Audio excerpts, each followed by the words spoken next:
part everybody loves seeing our faces that are made for radio. So what's up, everybody?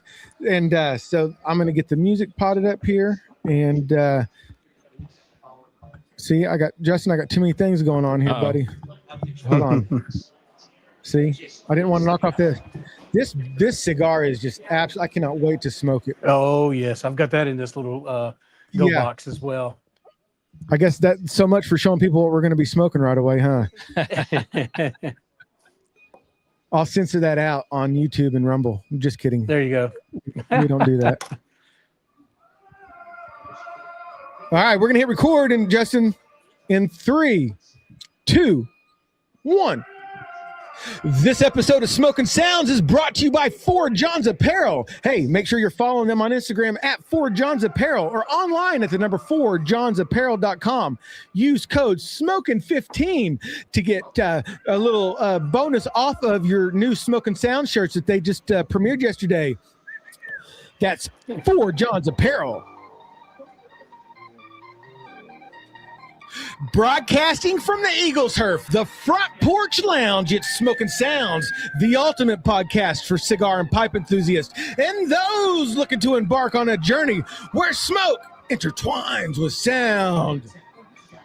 What's up, everybody? I'm Sean, one of the hosts of Smokin Sounds, and joining me is a man who needs no introduction. He recently took a FAFO F5 from Paul Heyman. It's Justin! Hello, everybody. FAFO indeed. Listen, it's so good. We are coming off our St. Patrick's Day, and it is springtime here in Oklahoma. Spring has sprung. So now what that means is that it was snowing, like last weekend? Or what? Yeah, I mean, just days ago. Cold. And now we are sitting on the front porch at the Eagles Turf. It is 85 degrees and pretty darn hot. Yes. So we have a special guest with us today. Yes, we do. Hey, Justin, before I introduce Mr. Knucklehead Nation Cigars himself, we have a thing with having guys on here that remind me of Stone Cold Steve Austin. I don't know if anybody's ever told you that, but I should have had the glass queued up to introduce you. Joining us all the way from Nashville, Tennessee, it is Mr. Knucklehead Nation Cigars himself, David. What is up, brother? Thank you so much for taking the time to jump on this little podcast with us. How are you, my friend? Guys, I'm doing great, and it is such an honor to be a part of this podcast. I've listened to you guys for so long and just admire what you guys do and all of the guests that you bring on, and it is just an honor to be on here today. So thank you for having me. Well, listen, hey, again, we love this community, and we'll get into kind of our back and forth of sending each other cigars and pipe tobaccos and all that. But, we've always said that we're just a couple of knuckleheads in Tulsa, Oklahoma. So, I don't know what the plan is for Knucklehead Nation Cigars, but you definitely got a couple of knuckleheads right here that are behind it 100%. You guys are the inspiration for the name of that account, actually. When I first started on Instagram, I was known as Bourbon and Leaf, and it felt so generic, so vague. And after hearing a couple of episodes of you guys and you referring to yourself as knuckleheads, I said, you know what? I'm a knucklehead as well. Let's just start a group. There we go. Hey, I love it. We're gonna have to get like member patches and stuff made. We can be like, we can do it. We can Three do it. Stooges. Yeah, are you part of the Knucklehead Nation? That's right. Then That's right. Then show your swag. So, all right, Justin, you guys ready to enter? Let's get into the Smokin Sounds Smoking Report, brought to you by Kentucky Gentleman Cigars. Hey, find them on Instagram at KY Gentleman Cigars or on the World Wide Web at KentuckyGentlemanCigars.com. Thank you so much to Cody and everybody over. Hey, David knows Cody and everybody over at Kentucky Gentleman. We love those guys. Absolutely. So excited for the Smokin Hounds and the Smokin Sounds cigar. Hopefully, all right, so we're going to start with our guest here, David. What have you been smoking on here recently that you just have absolutely loved? Listen, and I'm going to say this, and it has nothing to do with this episode, but it's the 100% truth. You can almost daily catch me holding a Crown Heads cigar of any variety. I love the entire line. So if I'm honest, that is my daily go-to. Yes, sir. So I try them all, and I love quite a few of them, but the daily, it's going to be a Crown Heads. Yep. I agree.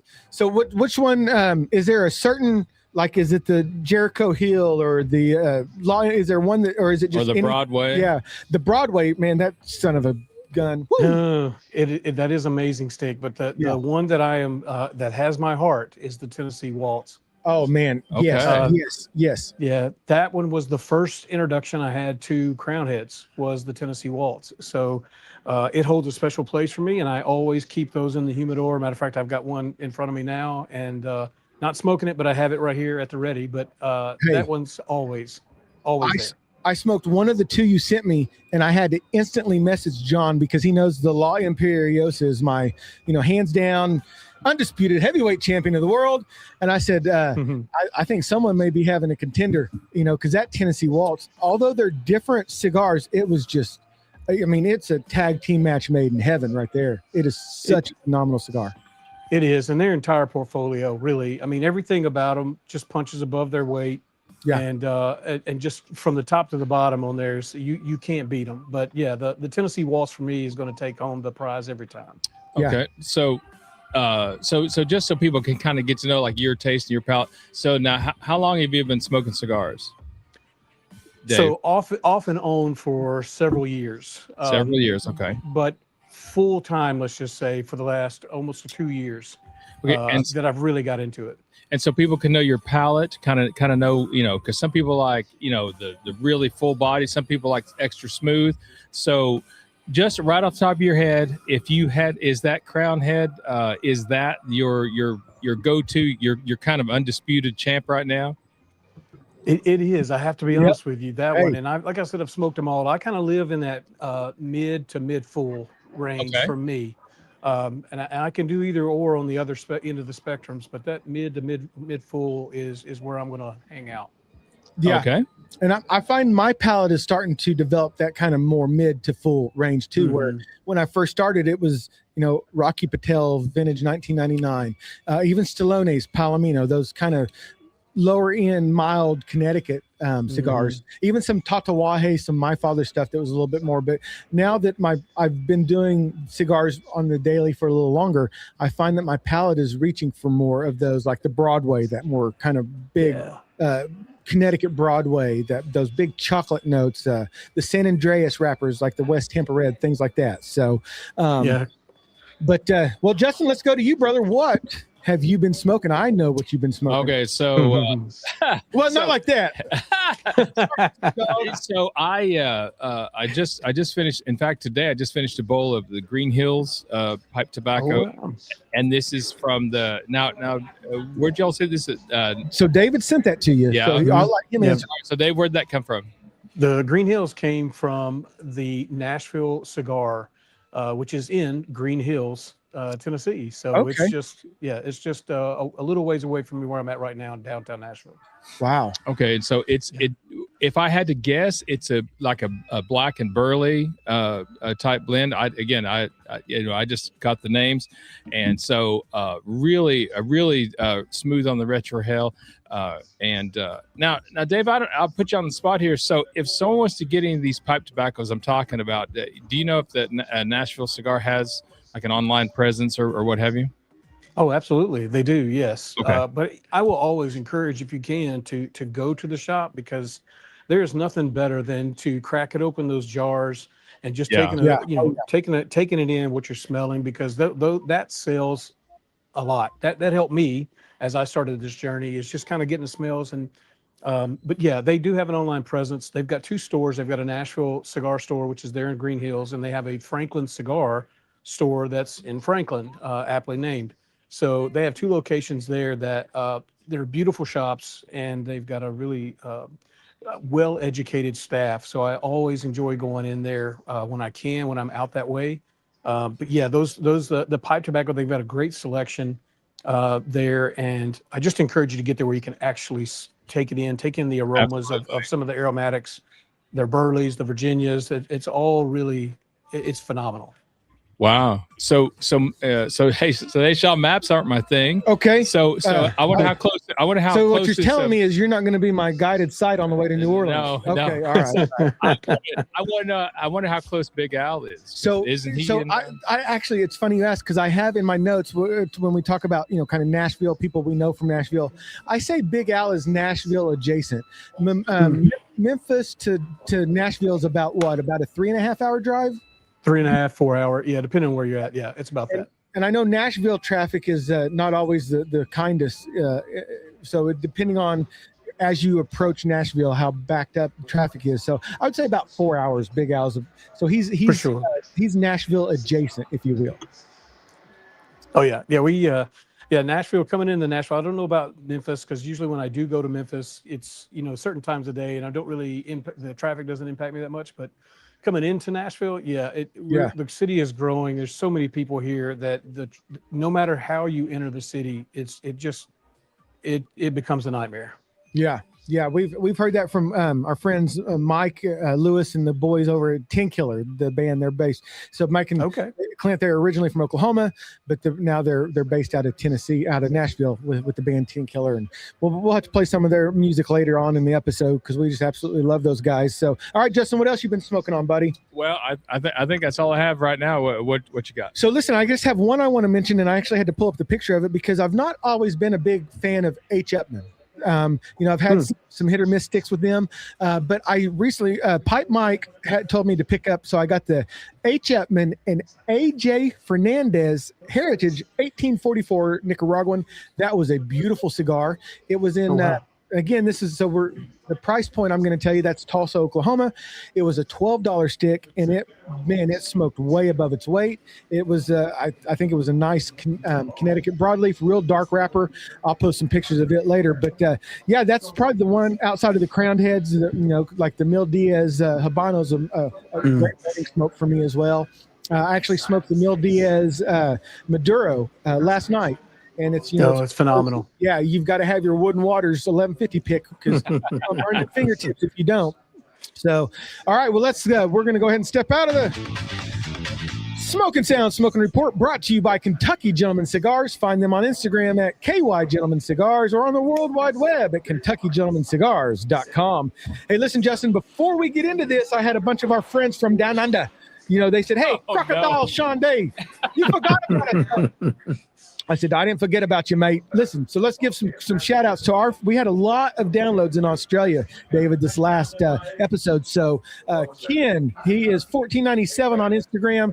Kate from Down Under, Al Zoit, and Peter, the Aficionados Vault.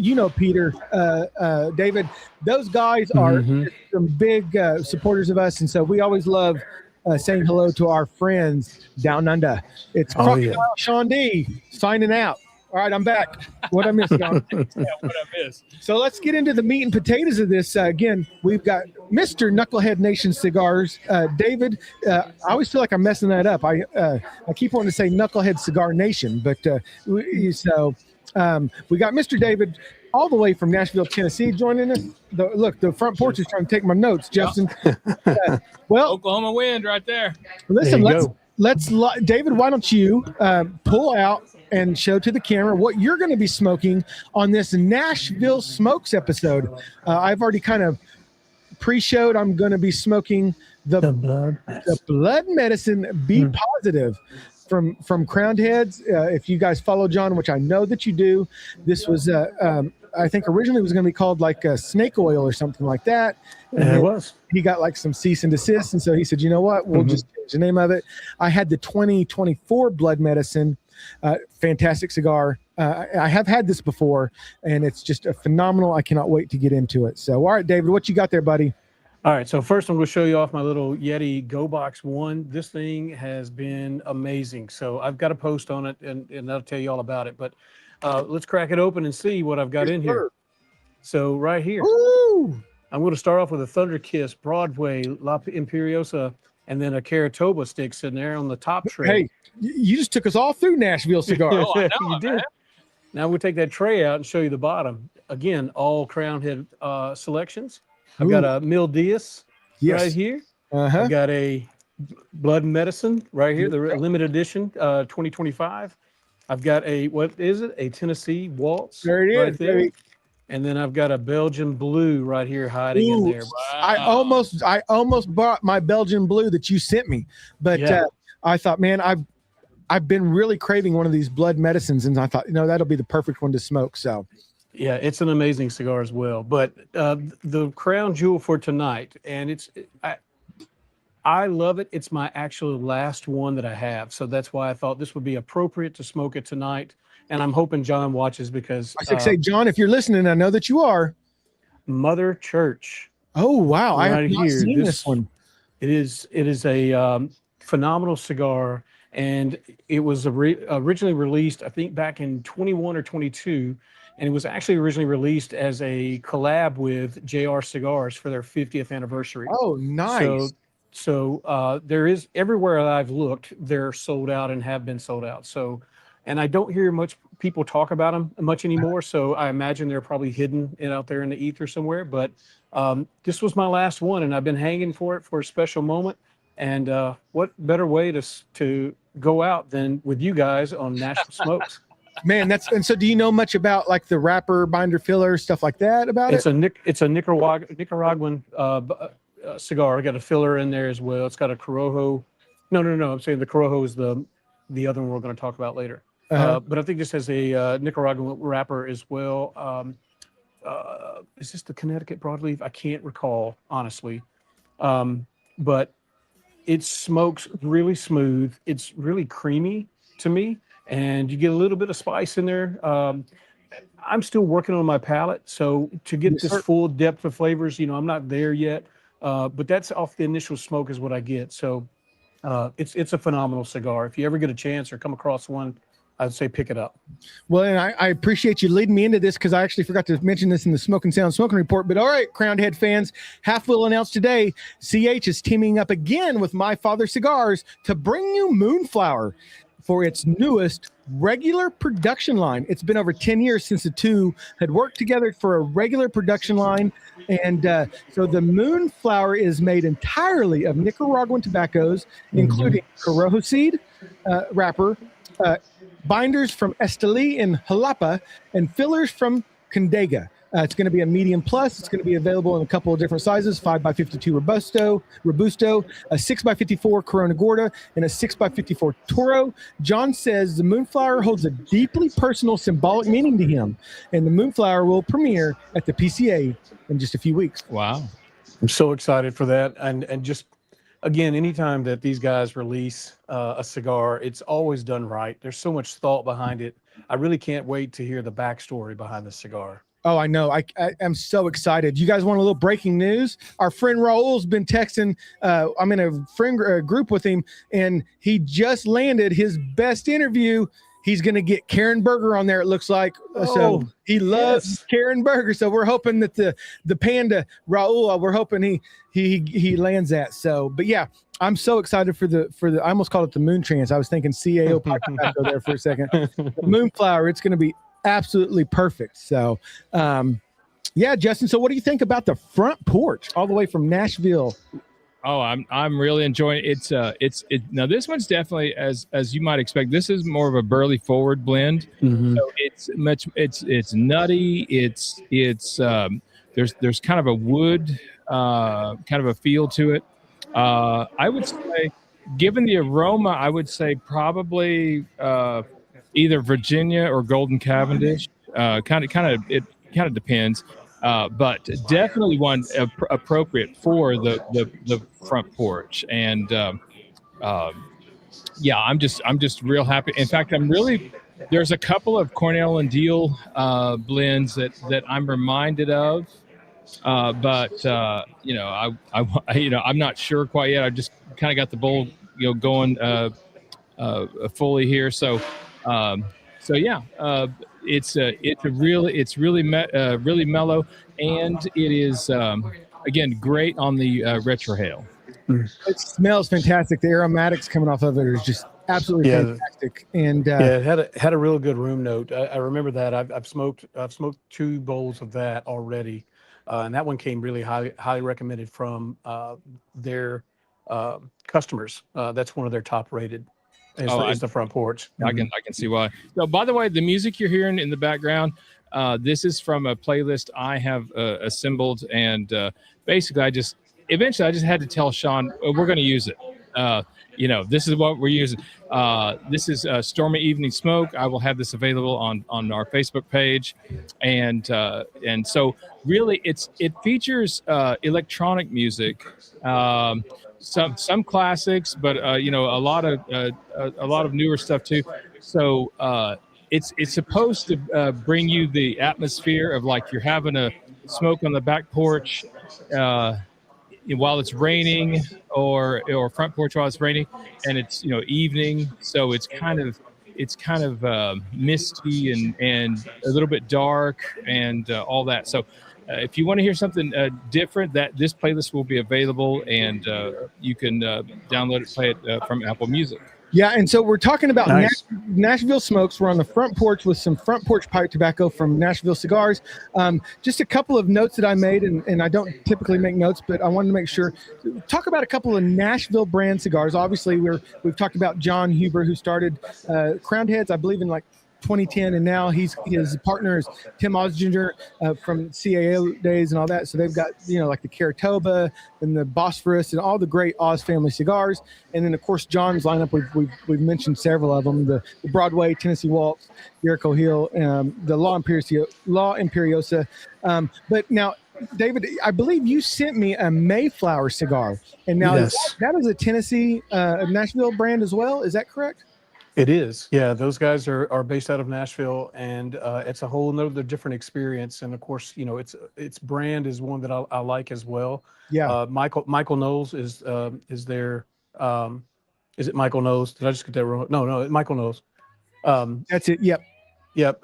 So that's his brand, and I love the way they run their brand and how they come across. But those cigars, they've got the Dawn, the Dusk, the Dream. Uh-huh. I've had all of them, and they're phenomenal cigars as well. And they make me proud, honestly. Between Crown Heads and Mayflower, those two specifically. I know there's a couple other brands that are coming out of here as well, but those two specifically they stand out to me, and they how they approach their portfolio of cigars. I love keeping up with them. So Mayflower and those guys do a phenomenal job with their lineup as well. Yeah, and it's funny, whenever I looked them up, it actually had somebody different listed as the owner of Mayflower Cigars other than Michael. But yeah, and I love that they're they have, it looks like 3 cigars. The Dawn to Dusk. Dawn, Dusk, and now Dream. The Dawns, they're mild to medium bodied. I think that's the one you sent me, and that was a fantastic cigar. The Dream is double Maduro, and then the Dusk is their medium to full bodied. So we actually have a meeting set with them for the PCA. So we'll be meeting the guys at Mayflower Cigars on April 18th at the PCA. So y'all get ready, because Knucklehead Nation's coming to the PCA. Yeah, and that'll be good. I can't wait to see that interaction there with them as well. Yeah, you have time with Crown Heads? Yes. Yeah. Okay. We've got, Miguel is so John's just said, hey man, stop by. Miguel kind of runs John's schedule. And I know that those guys are there. They're not there just to talk to a couple of knuckleheads from Tulsa, Oklahoma. Right. I know that what? They're selling cigars and all that. And so Miguel, he's been messaging me, and he's like, man, let's just build in some time, and we'll actually get some face-to-face with Tim as well. I've not got a chance to do. I've chatted with him a couple of times on Instagram and stuff, but it'll be nice to get a little bit of face-to-face with him, because just being such big fans of all the old CAO stuff and the pipe tobacco, Meerschaum pipes, so Justin goes way back with CAO when the family did own it. So that's going to be nice to get to. And we've got golly, David, we've got West Tampa, we've got Artista Cigars, Outcast Cigars, which I absolutely love, with that black Cavendish tobacco. And we've got Drew Estate. I mean, it's just, we got Tatawahe. I just can't believe all the people that have said, hey, come to, I'm like, sure, we're there. Rocky Patel. I mean, the list just goes on, and we just started kind of booking stuff the past 2 days. So it's been a cool experience. Well, hopefully you guys have all that spread out, because you'll be running with your head spinning around with as many people that you're going to be interacting with, and just all the things, because it's your first time there, correct? It is. Right, Yeah. right. Yeah. So I can only imagine. I've never been, You should so I can go. only imagine. Next year it's in Vegas, but we'll have to get Knucklehead Nation Cigars approved for. I need to find out how I get in there. If I have to make some changes business wise to make that happen. I was hoping to get to this one, but unfortunately we've got work going on that's not going to allow me to get down there.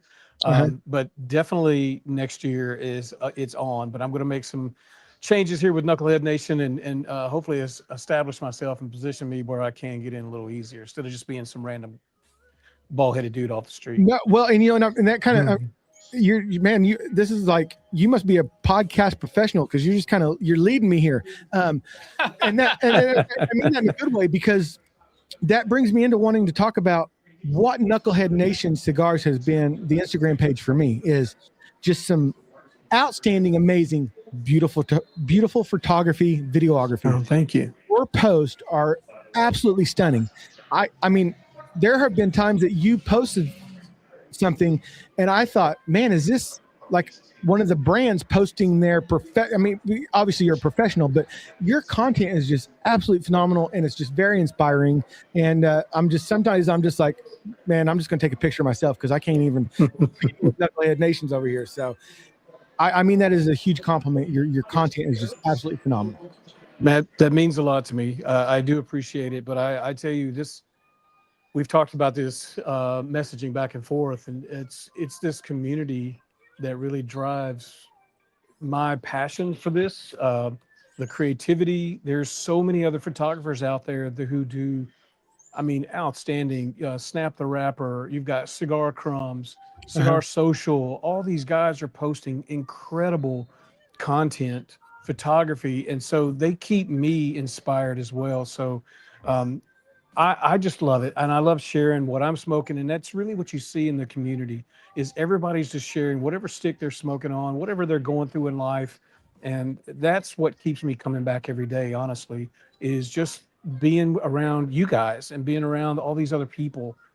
It's really, if you'll give me a moment to tell you, when I got into cigars, that was probably the biggest thing that took me away when I initially got into cigars. Was early days, it really felt like a rich man's passion, right? And Yeah. it's really how it came off to me. And I just, not that it was off-putting, it didn't seem like something that I could be a part of. But I'll tell you, as y'all have seen, over the last several years, cigar makers has really turned. You've got so many boutiques out there, so many options that appeal to what I would say the everyday average person. Yes. And they make it accessible, but the community that has come out of the woodworks to embrace this, now I feel like I'm part of a family. Now I feel like I'm part of people that I can relate to. And just doing what we're doing right now is why I'm here. You can't beat it. No, and that's kind of when we started this podcast. I started to find on Instagram that there was this great little cigar and pipe community, right? And then I got into contact with the guys that run the Leaf Cutters podcast, and I had been wanting to try a Caldwell, the blind man's bluff, and so they sent me kind of like your Yeti humidor you have there, and they said, look, here's what we do. We're going to send you this. It's going to have a whole bunch of different cigars in it. Take out what you want. All we ask is you throw a couple in there. And it's just a humidor that they kind of send around from person to person. And I thought, man, this is the coolest thing ever. That is cool. Yeah. And then Brother Alan knew that I wanted to try crowned heads because I couldn't find them anywhere in town. Boom, got a package in the mail. And I'm just like, the community has just been so outpouring with, if you can't find it, someone will help you out, just like when I couldn't find the Tennessee Waltz and boom, you said say less. And I was like, oh, this is awesome. And I have you got a chance to try the Domain cigars that we sent yet? I have not yet. Oh, well, no, take it back. I have the one, what is it? Entropy. Entropy. That one was fantastic. And so I've got the others still there, and I am desperately looking for those. Somebody here in Nashville has them. I have yet to find them. They're not here at Casa. Belle Meade doesn't have them yet. I've got to believe that the popularity is going to people are going to have them stocked. So I've got to find them here locally because it was a phenomenal cigar. And Domain, I've actually shared with Daniel in messaging. That company is crazy innovative with how they're packaging their cigars. Yes. And him as an owner, it's a lot what I love about John Huber. The transparency is so refreshing to hear somebody who just tells it like it is, but tells it in a way that I can consume it. And I feel like he and I are talking, right, when he's sharing those. Yeah. But their products and how they're packaging them is super creative. And that's exciting to me as well. It just seeing how the technology is starting to impact such a, centuries old, hand rolled technique, but how it's all of it is just so interesting to see right now coming online. And that new packaging that Domain's using with the smaller entropes, I don't want to. Daniel told us what it was called, but it's that foil pack or whatever. It's like a thermal, yeah, thermal pack where it's aging the tobacco as it's and it's just like, man, and that was the one thing we've talked to John and we loved that, but having Daniel on, that was our first time getting to talk to somebody who basically, when you're smoking that cigar, they planted that seed and seen that cigar all the way to your hand. And so that was kind of cool. Like I said, and we barely scratched the surface with him. I believe we could probably have 2 or 3 more episodes with as much knowledge as that guy has. What you got, Justin? Oh, absolutely. Yeah. So I wanted to ask you, Dave, so you're there in Tennessee. Now, I thought I saw something like from Cigar Rights or whatever that aren't they trying to pass some legislation in your state trying to get rid of the cigar lounge or something like that? Or do you know anything about that? I have read a little bit about it. When I say the little bit, it was the headings. But yes, and I need to be more versed on this as well. But yeah, there's a lot of legislation coming down with like tariffs and stuff, and it's going to impact. Oh my goodness, what was it, Justin? Some of these are where like online sales, things that you can have available to, but there was also tariffs that were impacting not the local shops themselves, but like the growers, the tobacco growers, like Nicaragua and all that stuff, and that percentage. And so you're going to see that come later down the line in terms of pricing, right? It's eventually going to catch up with us. So some of these cigars are going to go up a little bit in price, but Tennessee specifically, it amazes me that we're going down this route. And I understand this whole push for health and all that stuff, but I really hope that they leave the cigar industry alone and not mess with that because, it's saddening to get to a point where you feel like you can't access products like these cigars easily, and that you have to, and you're just going to encourage all the backdoor ways of getting stuff, and you're going to cause a whole nother problem, I think. So I really hope whatever legislation comes through, I hope it fails if it is something that's negatively impacting this industry. Yeah. But yeah, I wish I knew more about it, Justin, to talk more intelligently about it, but I just don't.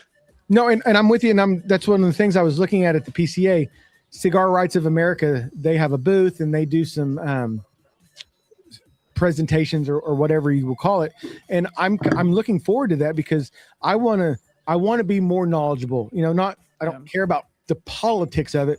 I want to know how is this affecting like our state, because I have seen kind of what Justin was talking about, and I think that may have been St. Louis where they were talking about banning like indoor smoking.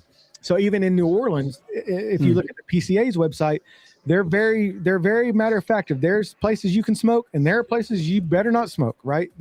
Even at the hotel we're staying at, it's like there's a designated smoking area. Don't, so it's, you got to like, man, just let us step outside and have a cigar. Right. Yeah. If I got to and smell marijuana all the time, you should be able to smell my cigar smoke. Absolutely. And I 100% agree with that. I was listening to a older Creekside podcast with John, and they were talking about Hawaii and his love for Hawaii and all that. And he made mention that, and I didn't know this, that you can't smoke a cigar on the beaches there. It's not allowed. And so they don't have, lounges like we experience here in the States. They have to kind of find their own little places to kind of gather as cigar smokers and enjoy that because it's so restricted there. And I just can't imagine. I know it because it's so. On the flip side, when we were at Panama City Beach, Florida, I took a bunch of cigars and just happened to set up. We set up next to another family, and he was a big Padron smoker, and he was. I said, "Man, you can smoke cigars." He was like, "Hell yeah, you can." And I was sitting over there. I had one of those chairs with the little shade that comes over. I was like trying to hide, like I was 12, trying to hide a marble from my mom or something, And he's like, "Hell no, get up!" And I was like, "Here we go." And we top down, let's go. That's where I actually had my first Padron. We traded. I think I gave him a Drew Estate acres farm or 20 acres or whatever it was. 20 acre farm. Yeah, and it was great. I fell in love with it, and I think it was the Padron 7000. But yeah, so yeah, Hawaii and Florida are two completely different ends of the spectrum for cigar smoking at the beach. You mentioned the Padron. What is it? The anniversary the 1964? Is that right? Yeah, the 64th Anniversario or something like that. Anniversario, yes. That was my very first cigar. Oh, wow. You talk about being a rich man's game, Knucklehead. Man, you stepped right into it. He's stepping out on top. Uh-huh. Yeah, no, it was gifted to me actually from a friend. So it was one of those things where it's like, hey, come over, let's have some cigars. And I was like, I don't have cigars. He's like, don't worry, I've got you. And so that was the very first one. And so when I went back to buy it, because it's an amazing cigar, and I remember going back and I asked about it, and they showed me. I was like, woo. Yeah, it was like, where's the from here? Where's your other selections at? where's your factory smokes? Yeah. Where's those Thunder Kisses at? They didn't exist back then. But listen, yeah, but you know what? And again, I know that I fanboy out when it comes to John, but everyone that I've talked to that has smoked that Thunder Kiss has said the same thing. Man, it's just for the being a budget cigar, it just punches way above its weight. Yeah, and I love how he refers to it. John refers to it as a value prop. And I think he's very careful not to say budget, but that's an appropriate use of that word. But yeah, man, for a sub $7 cigar, it's phenomenal. And I guess that's what I would say to anybody who's new to crown heads is all the way down to what they refer to, kind of like with that meat and three, that everyday, daily, just yard cigar. Uh-huh. They all punch so far above their weight, and they just have a lot of flavor, that you wouldn't expect in a cigar at that price range. Yeah, and and obviously they're like Foundations, Charter Oaks. That's another budget friendly, we'll call it, cigar that the Connecticut is it's a pretty good vessel into cigars. We've had guys on that are friends of ours that don't smoke, and that's what we started. Absolutely. Yeah, we definitely. That's what we started Free Jack with. Right, and the Charter Oak has been kind of a great intro point. So Dave, we'll kind of move away from all the specifics there. So I want to know. So what do you typically pair with your cigars? Bourbon, coffee, or what have you? So, like I think most people, when we first start this, there's this. I think you have to pair a bourbon with it or scotch or something along that lines. And I love my bourbon. Don't get me wrong. I mean, again, this my channel was originally bourbon and leaf because I was going to do like bourbon reviews and things like that. But I'll leave that to the bourbon pit masters of the world who do it so phenomenally. But it's usually I'll have some bourbon, but I'll be honest with you. There is nothing better, in my opinion, with any cigar than a Dr. Pepper Zero. Whoa! Oh, look at that! Look at there. That's not just because he's listened to this podcast before. You can tell. Well, and when you had that episode and you were talking about it, I was in the car going, yes, because that soda does something, and we've had, I think JR Showtime said it. One of those 23 flavors is going to pair with it, and it just seems like they all do. It just hits on the right notes. So, yeah, I think it's something to do with the caramel, caramel and the syrup that you're picking up and those things, because you get some of those similar tasting notes in a bourbon, right? And I think that's why it works so well. But specifically the Dr. Pepper Zero, and then my other that I actually like, and it's going to sound kind of weird, but it's the Dr. Pepper Strawberries and Cream, which is now. See, I tried to get Sean into that one time. Couldn't do it. And he just wasn't having it, man. Yeah, Well, now I don't know if it was the soda or what we were smoking that the pairing didn't hit me. Yeah. But to me, a Diet Pepsi Light goes with everything I smoke. So Diet Pepsi Light. But yeah, Sorry, we got some guys doing some construction over here. Like I said, man, we're all live and unfiltered there. That's right. On That's where you never know. the way it is now. Justin, y'all were talking about the other day on this last podcast you had, where you were talking about, I think maybe it was Pipe Mike, and y'all were talking about brandy being a phenomenal drink to pair with cigar. I haven't had that yet. Oh yeah, definitely need to try that. Get you a good medium body. In fact, you guys are going crown heads crazy. So I was thinking. So I think get you a good, decent brandy, like either like Saint Remy or Christian. Saint Remy is my all-time favorite. So I would think that with the Broadway, so one doesn't overpower the other. I think that might be a good place to start. If you have but yeah, brandy and cigars, because you kind of get that caramel kind of sweetness contrasting with the cigar, with the leather and wood notes typically, or earthy notes. It is just, to me, it's just the way to go. So definitely try that. But so again, and I'm glad you said Dr. Pepper Zero Sugar, because again, I've been trying to bring Sean over to the dark side. He always Diet Pepsi. And I think the Zero Sugar is better. The Zero Sugar Dr. Pepper is way better than a Diet Dr. Pepper. I agree with you there. And if I'm honest with you, today I had a Pepsi Zero. Yeah. So I love it, and I get a lot of people, especially the further down south you go. It's a Coke world down here, right? Coca-Cola. Let me specify that. So, But Pepsi Zero for me is where it's at, and I love going to that. And but I bounce around between Coke Zeros usually when I'll mix with like my bullet bourbons if I want a jacking, or bourbon and Coke, I should say. But then the Dr. Pepper Zero, the Dr. Pepper strawberries and cream, and definitely a Pepsi Zero is where it's at for me. There you go. And I'm glad you said that, because I was just kind of tooling around looking at because we've got some the Real Smoke podcast with Nick and Charles. They're down in Nashville. TriStar Herf Crew, like I said, Big Al is he's Nashville adjacent. The Nashville Dollies, we've played them in the Sandlot League several times. Absolutely great guys. Jesse Cleats, I love all those guys.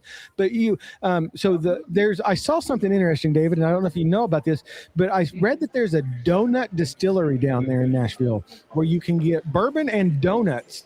And I was just like, wow, that's very interesting. It's called the Donut Distillery. It is. I've heard of it. I have not been to it yet, and I'll tell you, it is a big man's dream to walk into a place that's for donuts and bourbon. God bless the people who came up with that concept. Oh my gosh, I can't even imagine. We'd have to take extra metformin with us, Justin. Oh my gosh, that is for sure. Oh my God! Because you have Old Smoky Distillery. Now, is Jack Daniels? Is it in Nashville or is it outside of Nashville? It's south of Nashville. It's in Lynchburg, Tennessee. Okay. So it's down closer to the border with Alabama, down that way. Okay. It is. I haven't been there yet, honestly. I keep wanting to go down there, and you would think I live here all my life. Yeah. I would have already been down there many times, and I just haven't. And if I'm honest with you, I haven't. I'll break a news here. I haven't been to the Grand Ole Opry yet. I was just about to ask you that. You must have saw my notes. I did. I haven't. I've been in like the Ryman, of course, with the original, what used to be the original Grand Ole Opry. And I've been in the building where the Grand Ole Opry happens now, but not for the show itself. It was a concert. But both of those are phenomenal facilities. If you've ever been to the Ryman, I don't know if you guys have had a chance to be in there before, but no. If you ever get a chance, I can imagine the 10 Killers would sound amazing in that place. Yes. Yeah. And now that's all. Is that all on Broadway? Well, it's off Broadway. Okay. Yeah, it's not directly on Broadway. It's literally you turn down off of Broadway there, and it's literally right there. Okay. And they've done so much work to it. It looks phenomenal on the outside, and the inside still has the characteristics of the old church that it used to be. You still have the pew sitting the way it used to be. They really did a great job of keeping the characteristics of the church there, but they have done something with the acoustics that I'm telling you, any bands you see in there. There was a band that I don't know if anybody's heard of these. It was called the Cadillac Three. I think Yeah, they're I've heard still of them. around. I've heard of them. My goodness, I their concert still sticks out in my mind. It was amazing. It sounded beautiful, and of course they rocked the roof off of the place. But yeah, it is a must if you ever come down to Nashville. I would say make sure that you get in there to see a concert. It is phenomenal. Yeah, there's no shortage of cigars and music down there. I mean, that's like Nashville was, or Smokin Sounds was made for Nashville.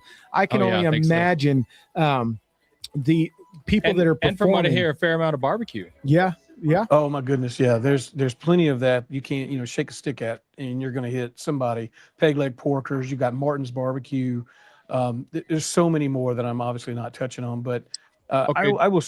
Yeah, go ahead. Go ahead. Okay, Dave. Let me put it this way. I'm going through Nashville. I can only stop at one Uh-oh. cigar lounge and one barbecue place because I want to have a barbecue, say sandwich or whatever, and then I want to stop off for a cigar.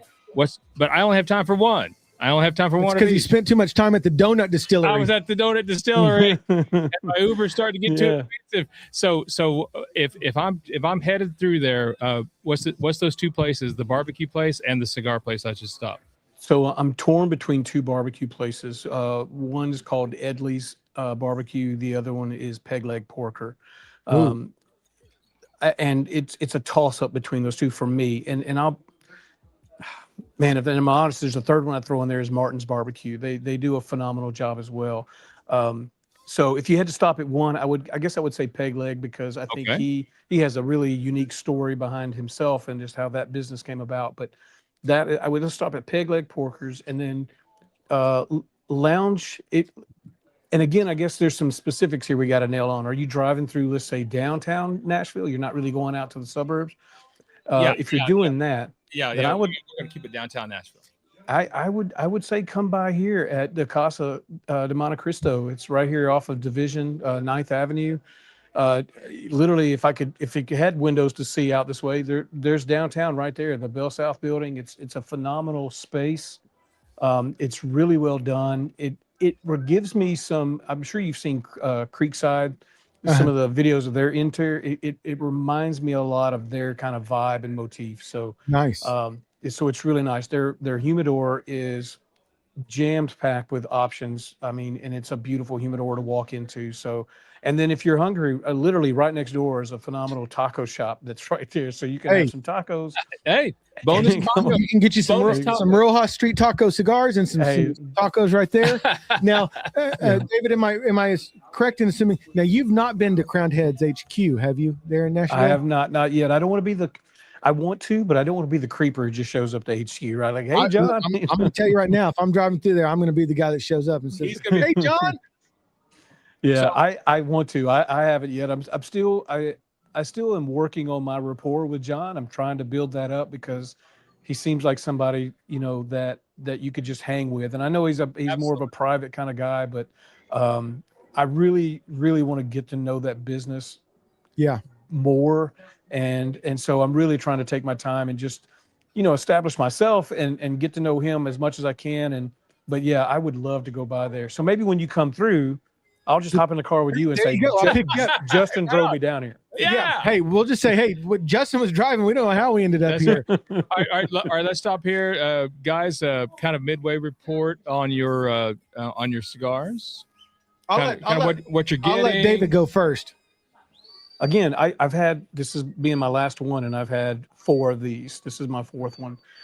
They always smoke so beautifully. It's really creamy, like I said earlier, and just an ever so slight bit of spice. Now, this one has probably lost its touch a little bit because this was the oldest one. This was the first one that I bought, and it has been sitting in my humidor now for a couple of years. So it is, and those medium cigars and probably medium to medium full, you get into that range where they're a little bit more difficult to age because the longer they sit in there, they really can lose their kick, especially if you get into a medium bodied cigar. So usually you want to get in that medium full to full range with aging. But This one still packs a really good flavor to it. And you can see my smoke coming off here, really thick, chewy smoke coming off of it. And it smells phenomenal still. This was a 7. I think this was a 7. So I've still got a little ways to go here, but it is smoking beautifully. I love it. It tastes so good. Okay, Sean, your So report. this blood medicine B positive. So it's a Nicaraguan Corojo wrapper. So I'm getting some sweet notes out of it and stuff. But it's got an Ecuadorian Connecticut binder with just Nicaraguan filler, and it's as you can see, the burn line on this thing is just perfect. And it's just consistent in flavor. I'm not saying that there's a specific flavor, but it hits on first third, second third, and as we get into the third, just absolutely no issues with it. And it's one that I'm glad that they're kind of re-releasing it. I don't know what the availabilities will be, but I'm gonna have to try to find somewhere to get a couple more of these. I think I have 2 left in the humidor, and this is just one of those special cigars that is just so well done. Yeah, excellent. Okay, so I kind of get down to the last of my bowl here of front porch, and the nice thing is, the taste is very consistent. The woody notes and the what I think is either Virginia. I'm thinking more it's Virginia now, but definitely early dominant. It is what a front porch tobacco should be, in my opinion. That is to say, it stays the same. It allows you to think about other things and enjoy your smoke, where you're not taken by surprise, or there's not a great deal of complexity. I mean, there should be some, obviously, but this is exactly what a front porch tobacco should be, in my opinion. I think this one would go particularly well, say, with a light lager or an American style lager. But again, probably not so much with coffee on this one for a pairing. But anyway, definitely I can see kind of a late evening out here in the front porch. Maybe with a light lager, what have you. So very, very, very pleased. And that, man, I'm sad that you're kind of getting down to the last of that bowl, Justin, because the aromatics coming off of that front porch has just been very just pleasing to my nasal cavity. Nasal cavity. It smells so good. Like I was just looking over a second ago, and I was like, "That's not the crowned heads." But obviously, I think any crowned heads would pair with a Bustelo coffee. I think John almost kind of purposely blends it to go with the Bustelo. And I'm in the camp where coffee can go with anything. Honestly, I love coffee as much as we were talking about Dr. Pepper Zero earlier. Man, I can put in front of any cigar, honestly, and it's going to be comforting to me. But Justin, I had a question for you. So as I'm getting further into my pipe smoking career here, the thing I've noticed about pipes that is way different than smoking a cigar is I can fire up a cigar and I can just sit here and kind of tend to my thoughts and just relax or whatever. I can relax with a pipe, but man, that pipe feels like it needs a little more attention than smoking a cigar. It does. It absolutely does. And part of the reason for that is, so your cigar, so as you look at your cigar, you can see that there's air all around that where it's burning. So, so it's constantly getting fed. So you don't have to be as intentional in your puffing. Now, I think if you look how a pipe burns, especially when you get down, say, to the middle of the bowl, it's encased in wood or cob or whatever, and so you have to be a little more intentional. You have to kind of stay on it. But there's nothing wrong with relighting your pipe. Say you've been talking and all that. It's better to do that than over puff, and then it gets real hot, steamy, and so it's better to let it go out and just relight it. So that's what I would tell people. But yeah, exactly. That's why a lot of people, honestly, like cigars over pipes. One, the nick hit is a lot quicker than cigars, but two, they can just kind of have it in their hand or have it dangle out of their mouth, and there's a lot that they don't have to worry about. Yeah, and see, I love having a pipe, but I'm kind of with you, David. It feels like it takes more attention. Like you've got to be kind of more hands-on with it. Where I can set the cigar down right here, let it burn for a second, and if it goes out, I'll just relight it real quick. Where a pipe, you're tamping it, you got to relight, you're toasting, and Jay Furman, if you're listening. And I know that you are, since you don't ever use your pipe cleaners, can you send them to Justin? Look at this pipe cleaner. This thing he's been cleaning his pipe with since 1988, and it's like that song "It's Seen Better Days," So if you would just all those unused pipe cleaners. My son's been making like action figures out of pipe cleaners. I'm just going to steal one of his and bring it to you, Justin. I'm going to say, Maddox, Uncle Justin needs one of those. Well, I take because I just get such the habit, like I have one and then I just keep it with the pipe and everything. So I always think, well, I'm going to get another one. I'm going to get another one, and then of course you've got 2,783 different tins of pipe tobacco in that room. That's guarded by like some of the advanced security, like you would see, like if the crown jewel was being guarded, but you don't have another pipe cleaner in there. I'm sure you probably do. Yeah, but we need to get you some more pipe cleaner. You probably have a bunch of them. You just like that one in particular. Yeah. That one must have had a soft spot in your heart there or something, buddy. So, also,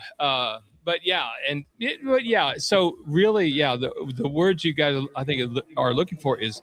Yeah, a pipe, you do have to kind of fidget.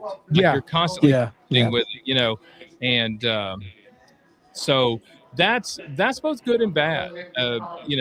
Again, to me, if I'm stressed out about something or really having to think about something, I like something to fidget with so that it kind of takes my mind off it for like, say, 3 seconds here, 3 seconds there.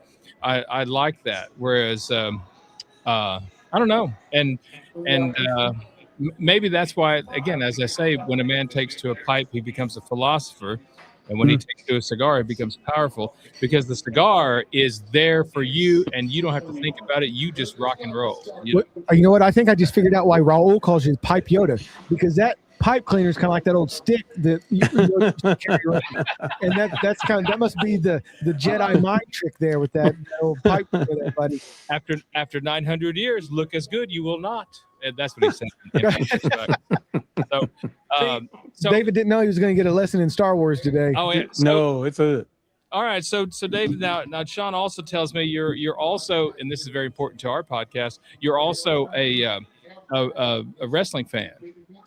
I am, but I let me specify. I'm a Gen Xer, so I live in the Attitude Era of WWE. Oh my gosh! So and in early or mid to late 80s, right? So I am the original Hulk Hogan, the Hacksaw Jim Duggan, the Coco Beware, Junkyard Dog. Hey, Coco Beware he's Nashville adjacent as well. He's from just right outside of Nashville. That's right, Jeff Jarrett, like all that Saturday morning wrestling. Wrestling, woo!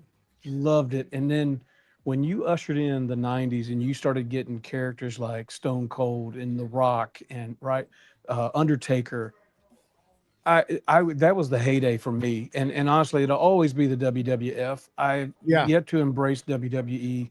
I understand why that had to change, but the WWF will always be the Attitude Era for me. So that's where my knowledge lives. Hey, speaking of hacksaws.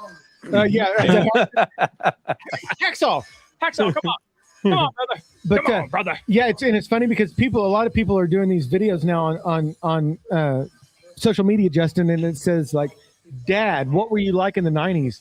And so far, the best ones I've seen, one was Stone Cold's. His was phenomenal. Yeah, but, I saw that one. Yeah. Shawn Michaels was really good too. Like, I haven't seen his. Oh man, it's just, I'm just a sexy boy, and he's like strutting. Oh, I loved it. I was like, dude, could you imagine having to show your kids that if you were like part of DX?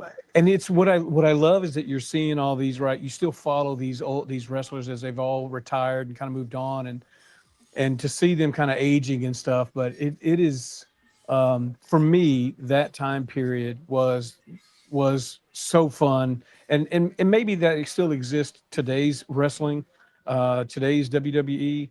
I just haven't kept up with today's version of it, but there's so much to my formidable years that I can relate to the WWF. There was so many things that we said. You're like Seth freaking Rollins, and Yeah.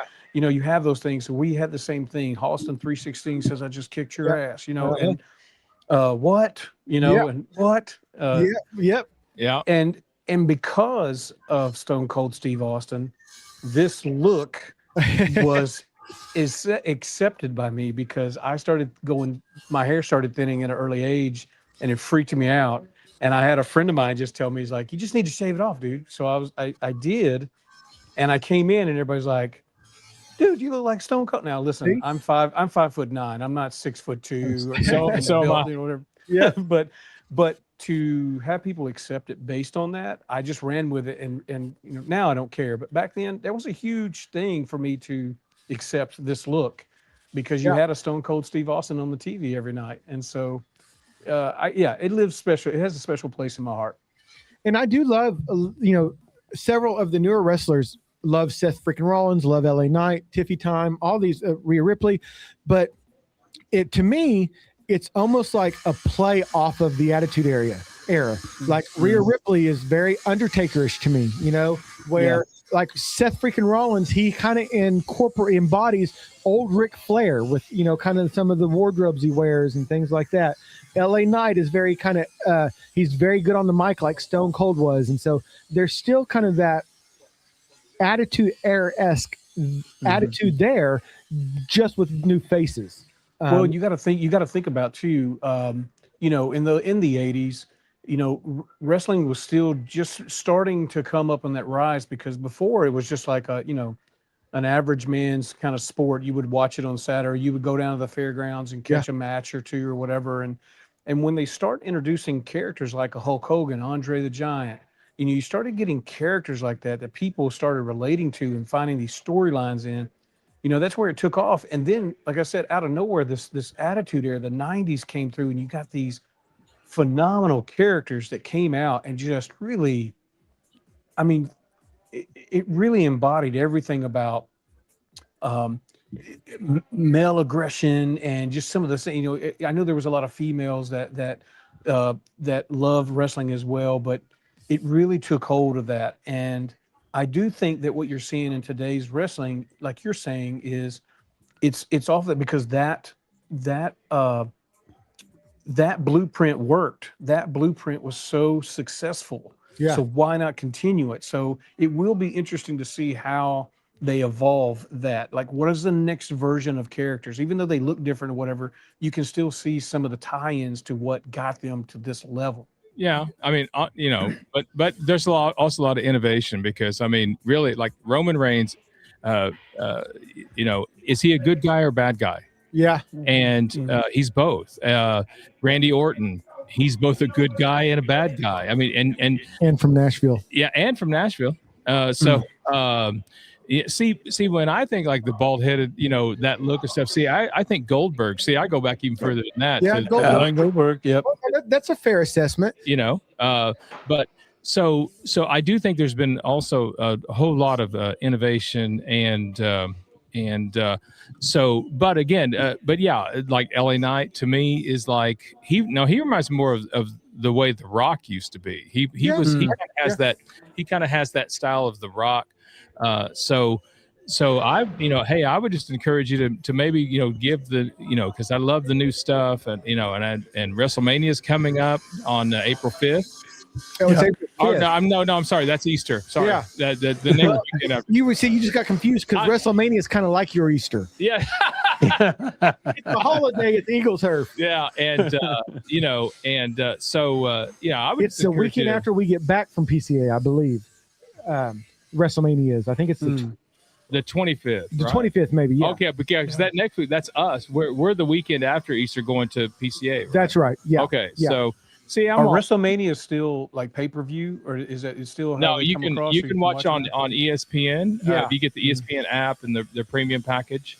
And in fact, you can watch all the PLEs, the premium live events, on ESPN, say for, just, so much per month, streaming, and you get to watch a whole lot more baseball this year. Yes, hopefully. And whole lot of football and that sort of thing. So again, yeah, it's a very different world than again, when Austin was doing his thing and all that kind of stuff.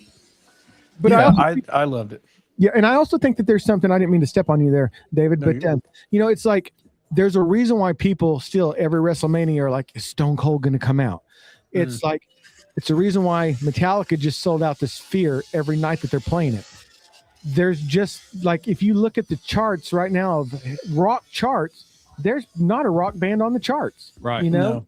And I mean, there are country artists. I mean, Hardy is more rock and roll than a lot of the rock bands that are out now. Well, because Hardy actually decided he wanted to be masculine, and so many of the rock guys to me are just. I'm sorry, guys. If you look at who's coming out in rock, a lot of those guys, they're effeminate. I mean, they're whatever happened again. And if you listen to this show, you understand. You'll whatever happened, like having a good time at a concert. Yeah, everyone going down on stage talking about how lonely they are and how sad they are, and say, well, quit your gig doing this and go do something you want to do. Because rock used to be about having a good time, and it used to be about doing good, and all that, and celebrating that. And I do feel sorry for this younger generation coming through. Justin, is music is so different now. There was a time when when you would purchase your music, CDs, tape, cassettes, LPs. Now, like you're renting your music, with Spotify and Apple Music and all that. You don't truly own the music. But when you get into the band side of things, bands are just not built and made the way that they used to. You've got the American Idols that are spitting out singers now, and you get a lot of this where people are not doing the time to evolve and have these backstories. And that's what you got with the bands from, the 90s, 80s, 70s and on, was they did their time in garages. They did their time in these small dive bars, and they went through and did all the hard work. And that just makes for a better storyteller. So, and then they just have that time to play music, and all the imperfections with music recordings. It's now so precise with this technology. There's nothing there to kind of fall in love with. It just doesn't feel authentic to me. Well, and dare I say, Broadway, Nashville wouldn't exist if music was being made back then like it is today, because there's not that work ethic anymore. You don't have to go out and play all the small clubs. I mean, you can get famous if your song goes viral on TikTok now, right? Which it's a fine line, because I love that musicians have that availability to recording on GarageBand in their own home, and you're not having to spend thousands of dollars. But there's not that work ethic to make you get your name out there anymore. Yeah. And go ahead. I'm sorry, Justin. Go ahead. Oh yeah, see that? Yeah, that's exactly what I was going to say. Was that? But you could also look at it the other way, and that in the old days, if the record company didn't want to sign you and didn't want to get behind you, they're not going to print out 3,000 CDs and all that and hope you buy them. Yeah. So the record company did really control what you heard, what what was going to be out there, and if you just weren't part of that, I can remember the underground cassette catalogs. Yeah, I used to get one called Deluxe, and they had like Misfits and stuff before they got bigger, and I mean, so there's good and bad in both, I think. Right. Yeah. I think Metallica even got started that way on that underground, because they sold out of their trunks. Yeah. And Metal Blade put them out on one of those cassette distribution underground things like you're talking about. Yeah. Well, and back in what, like 84? Yeah. 80. Yeah. They're about that time frame. Yeah. And you think about like artists now, right? And I don't want to take anything away from the people who are down on Broadway in these bars, and they're playing nightly, and they're playing for probably chump change, and they're just doing it for the passion. So they are putting their time in. Yeah. But the difference, I think, is that nowadays you're playing there to get an audience, but ultimately you're trying to get something where you can get your streams up, right? Because you've got to have so many streams before you even Right. see Right. anything. It's relative. So where before is you could build an audience, but you had right there with you, you had a cassette, and you had to make sure that that cassette, that whole album was good because you were buying the whole thing. Well, now you can just listen to singles. So now all these artists are just focusing on making singles and not an entire album. I mean, they do, but that's really where the focus is at. True. I would say in the 80s and 90s, 70s, like those albums were quality music because it had to be, because you were selling at the point of sale, you were buying that, you had to like the whole thing. So as And an it artist, it was an event. I remember, like when so and so came out with a new album, and they finally got the CD in at Sound Warehouse or wherever, or Hastings Records. It was a real, like, you would go get it and bring it home or play it in your car or whatever. I mean, it was like a milestone, Yeah. And I do miss that part of it. And I do too, because there was that anticipation. Like maybe you heard, okay, like Metallica's Black Album, we all heard Inner Sandman. But what is the rest of that album going to sound like, right? You didn't know at the time the masterpiece that they were delivering to you, regardless of if you believe they sold out or what. Sorry, I just listened to Totally 80s and 90s Recalls podcast on and it made me really appreciate that album more, because it's an album that, I remember staying up waiting for Headbangers Ball to premiere Inner Sandman, right? Mm-hmm. Nowadays there's not that, it's all instant gratification. And not even to put us in the same category, Justin, but just trying to get our podcast out there. I mean, it's work, it's, you hope that somebody hears it and they recommend their friends listen to it or this or that, but it's, it's a grind, just to get people to find you. It's hard. There's so much out there now. Right. It's easy to get lost in the shuffle. Go ahead. And that's that you're exactly right. There is a grind about any of the stuff that we're trying to be successful in, right? Just growing, your followers on Instagram. You've got to show up daily if that is your thing, right? And you're trying to get to those 10,000 follower mark to get subscribed, get the blue check, and you go having subscribers. But it's going back to your point about Metallica and the Black Album. I remember that came out. It was phenomenal. I was in high school at the time, and of course, Inner Sandman just kind of changed everything. But what's funny is that when Metallica released Load and Reload, that was the moment where you saw everybody thinking they had sold out because they had cut their hair, and so that was an interesting time to be a Metallica fan. I never gave up on them because I actually liked the music that was on that, but to me, that's that evolution of an artist, right? Is that they're an artist. They're going to evolve their music. But the one thing that Metallica has done so well is they stayed at the core of their music, I think. And even when you come around with Saint Anger, you get around in that album, I mean, and it really has this different sound to it, but man, it all still rocks. And then you come out with, was it Death Magnetic? What was the one with? Death Magnetic, and then the latest one, I can't remember. 72 seasons. 72 seasons. Yeah. And so kind of went back to a little bit harder sound on that one. They kind of got away from their kind of alt sound, kind of that more folk influence, and kind of went back to, and which was great, and especially, I know we all love our bands and we love how they sound, but I always ask people, well, do you read the same books that you did at 19? Do you watch the same TV show? I mean, I hope not. I hope you've grown. Law and Order SVU. And and so the band should be able to change as well. I mean, I tell you what, one of my favorite artists, Peter Gabriel, he just released another single earlier this year, and he has been doing music as long as I've been alive. He recorded his first album with Genesis in 1970. Wow. Okay, so and he still sounds just as great. But guess what? If you listen to that 1970s album, guess what? It doesn't sound like this current single. And and you would hope after 50 years that maybe, we could move on. It's not all still Sledgehammer.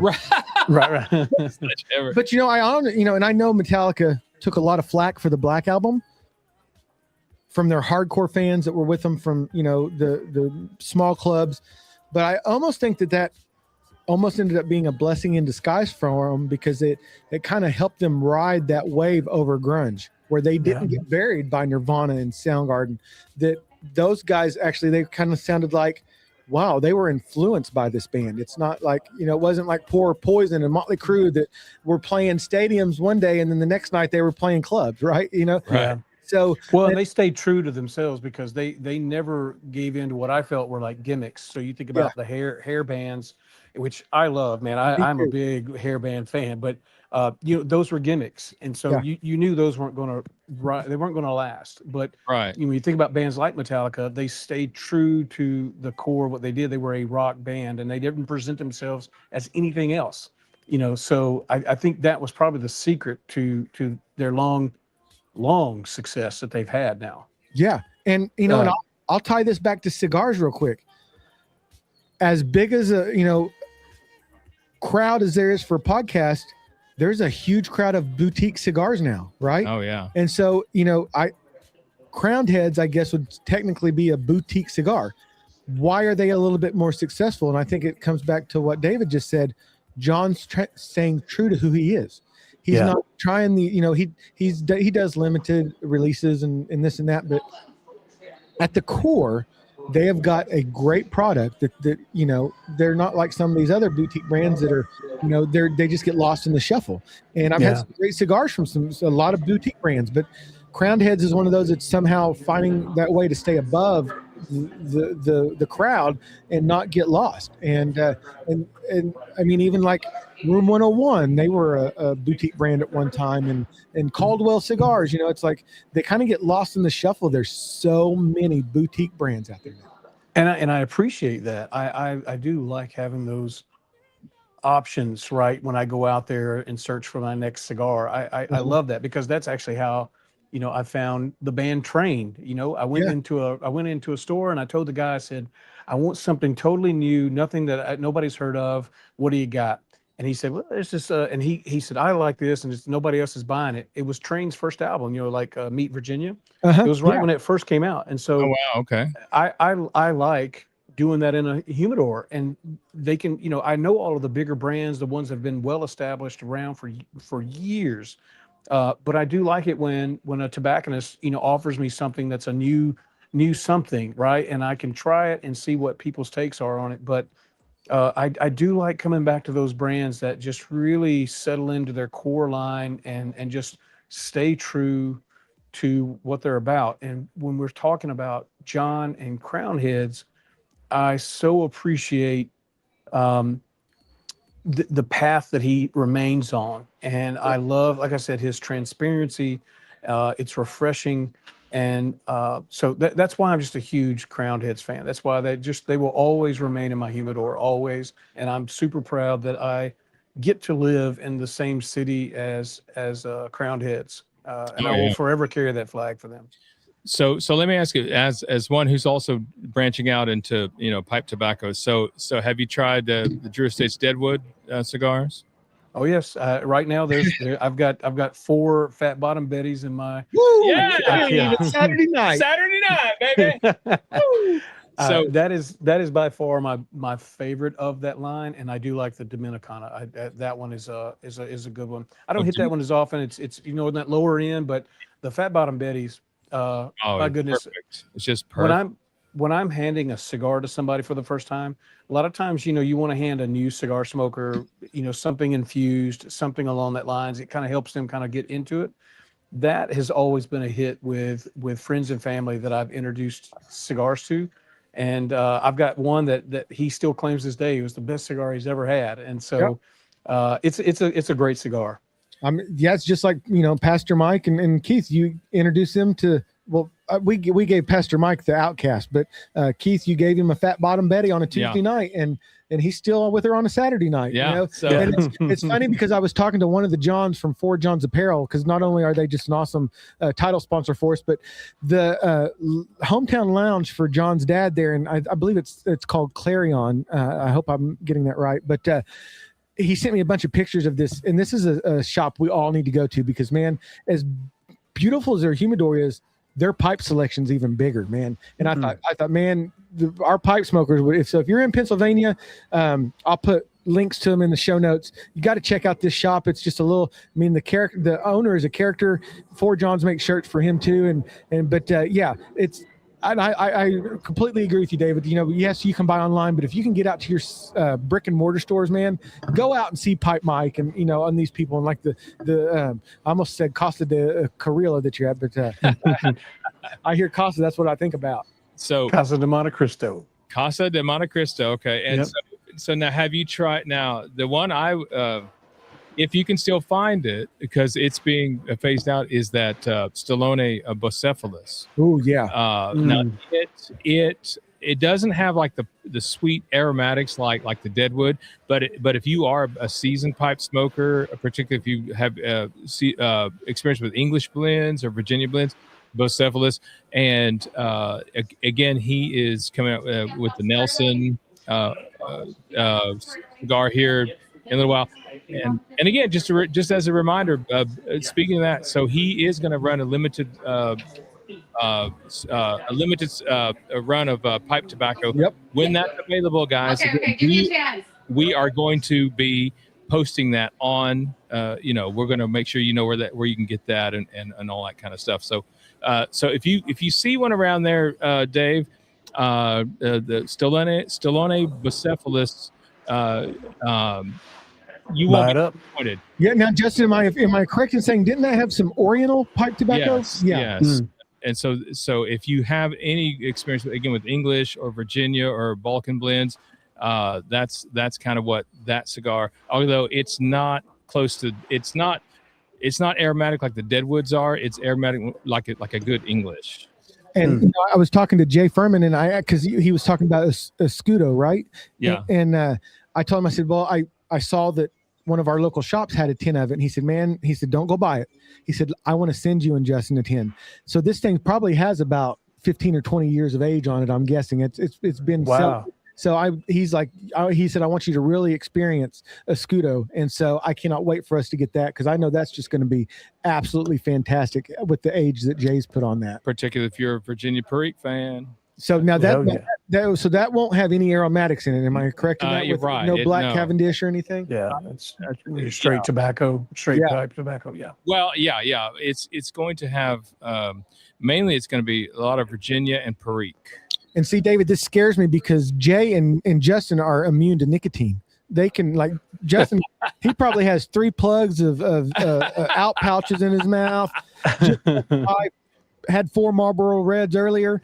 Doesn't touch him. So I'm scared that I'm like, dude, I'm going to take one hit off of this Escudo and I'm going to be on my Keystone. No, I thought for sure that I had built up a tolerance because I'm smoking the LFD Cabinet 5 Maduros. Oh yeah, thank you. You're the one that introduced me to those. That kicked my ass, but I loved it. Yeah, you better have a full belly when you're introducing those to you. But I thought smoking those, I thought, man, I'm pretty good. And my son and his buddies, they're enjoying the Zens right now, right? So we were over the summer, we were playing out back, playing cornhole or something, and he pulls out this Zen. He's like, "You want one?" I was like, "Yeah, let me go on and get one." He said, "Well, be careful. This is a 6 milligram," and I was like, "Oh damn, I smoke these cigars. I'm good."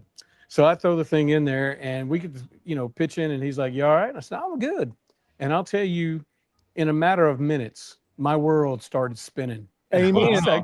I got wet. I was like, whoa, and I cooked that thing out, and they were all giving me a hard time about it, but it got on me quick. So I quickly learned I probably don't have the nicotine tolerance as I thought I did. And Sean's but we're working on it. He's the same way with the nicotine pouches. Dude, listen, I'll tell you a story real quick since we're talking about Zen. Justin's always talking about, these flavored pouches and this and that. Well, I had went over to a Quick Trip to get some lunch, and I saw the Zen coffee, and I thought, 3 milligrams, right? I've been smoking cigars. I'm good. Man, I had to take my ass home from work. My boss came in. I was sitting in the family room, had my shirt off. I was sweating. It reminded me of the first time my dad let me try Skull, and I threw up for 3 days in a row. And I learned that lesson real hard. I thought I took one pouch out of that, and then I gave it to one of my baseball buddies. I said, here, dude, don't ever let me see these again. That is devil in a little white pouch. Give me the Zemo Zero nicotine pouches or the Grinds coffee pouches. I'm a smoke out and chew guy right here. Oh yeah. My first experience with chewing tobacco was Levi Garrett. It was a pouch tobacco.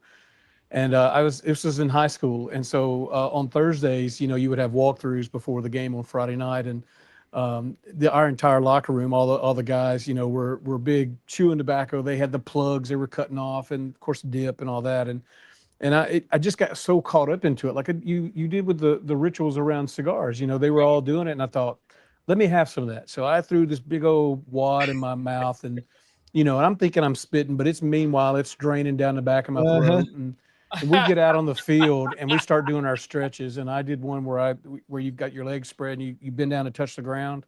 And I'll tell you, I almost threw up. My world started spinning, and I had to spit that stuff out. It was the worst experience, but Levi Garrett. Yep. That and was it big? Garrett. What was the other one?